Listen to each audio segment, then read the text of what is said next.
Counting down 31 movies of Halloween, 80's edition. Number 20, Creepshow from 1982, rated R. Creepshow is a collection of 5 stories that are told in the style of the horror comics that were so popular in the 1950s. This was Stephen King's first screenplay, and he's also featured in one of the stories. It's also the only movie that George Romero directed that hit number 1 at the box office. Rewatching this movie, I had 2 primary thoughts. 1, was Ted Danson ever really that young? And 2, did Leslie Nielsen ever age? Did he have that same anti-aging condition that Dick Clark had? And a possible wink to John Carpenter's The Thing, number 23 on this list. The crate in the 3rd story reads, Ship to Julie Carpenter from Arctic Expedition. Keep an eye out for the green marble ashtray that shows up in each story as you watch Creepshow. Counting down 31 movies of Halloween, 80's edition. Number 19, Cujo from 1983, rated R. This movie was based off the novel by Stephen King. Stephen King again? Really? Well, maybe this one doesn't count. King has said that he was so into alcohol addiction at the time that he doesn't even remember writing it. What does that say about a guy that can write a best-selling novel drunk? In order to make the movie, they had to use 5 different St. Bernards and a guy in a dog costume. The rabies slobber was actually egg whites and sugar, and they had a hard time keeping the dogs from licking it off and eating it. The tails of the dogs had to be tied down because, for them, they were just playing. This movie was ranked number 58 on Bravo's 100 Scariest Movies list. Hey, it made number 19 on mine. One of the things that makes this movie so disturbing is that the scary bad guy is really a beloved pet. You'll be very glad for our modern technology and communications abilities after you've seen Cujo. Counting down 31 movies of Halloween, 80's edition. Number 18, Fright Night from 1985, rated R, written and directed by Tom Holland. The actor Chris Sarandon contributed greatly to the development of his character. It was his idea to have Jerry, the vampire, to eat apples, suggesting that he was actually part fruit bat.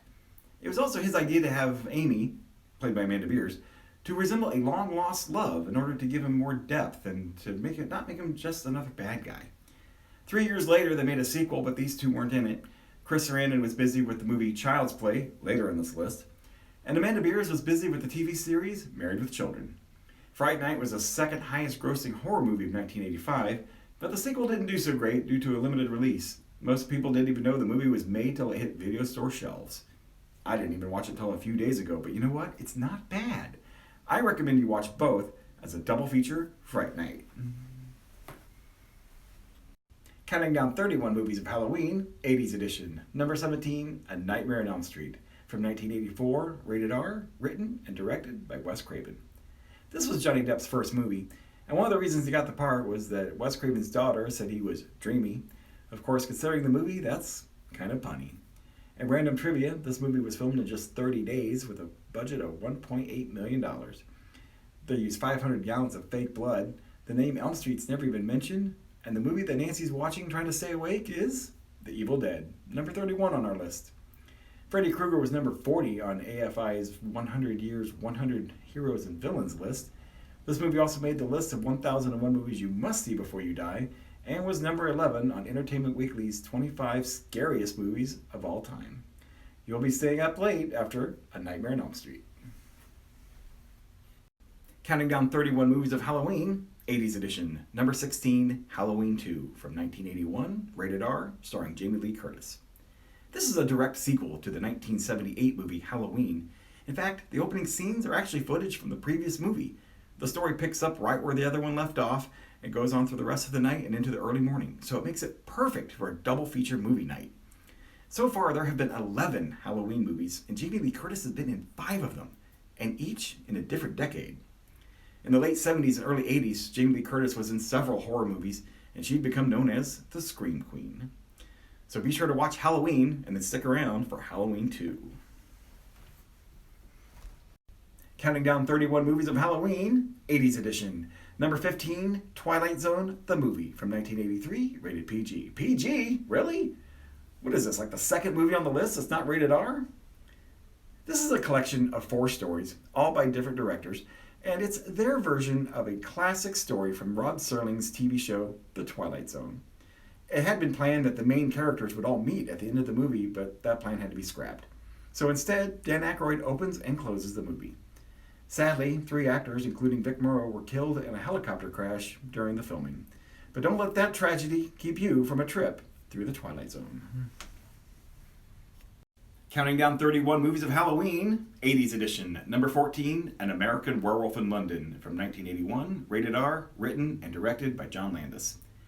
Back in the early to mid-80s, there was a pack of werewolf movies, such as Wolfen, The Howling 1, 2, and 3, Full Moon High, Teen Wolf 1 and 2, The Company of Wolves, but this was my personal favorite. It had just the right balance of fright and fun. Michael Jackson liked it so much that he hired John Landis and his team for his music video, Thriller. This made the list of 1001 movies you must see before you die, and was nominated for the American Film Institute's Top 100 Funniest American Movies. So have a howling good time watching An American Werewolf in London. Counting down 31 movies of Halloween, 80's edition. Number 13, The Lost Boys from 1987, rated R. The title of The Lost Boys is a reference to the kids in Peter Pan that didn't age. This was the first movie to feature Corey Feldman and Corey Haim, his second movie on this list. In the 80s, the two Coreys would be in several teen movies together.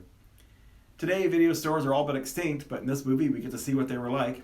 While in the video store, keep an eye out for the movie The Goonies, starring Corey Feldman, and also the movie poster for Once Bitten, starring Jim Carrey, number 30 on this list. Jim Carrey was in consideration for the role that Kiefer Sutherland would play.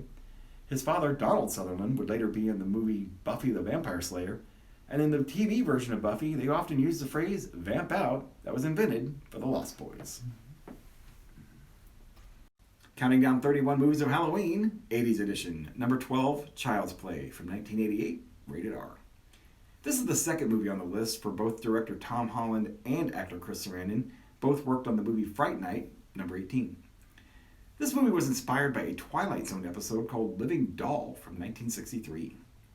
Child's Play came out on November 9th, 1988. It's the same date in the movie that Chucky's soul is transferred into the doll.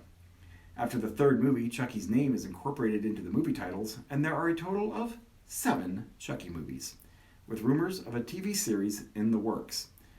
In 2019, there was a remake with Mark Hamill, most famous for Luke Skywalker, as the voice of Chucky, but it's nowhere near as good. There's something far more unsettling about having the soul of a serial killer inside the doll versus a computer glitch.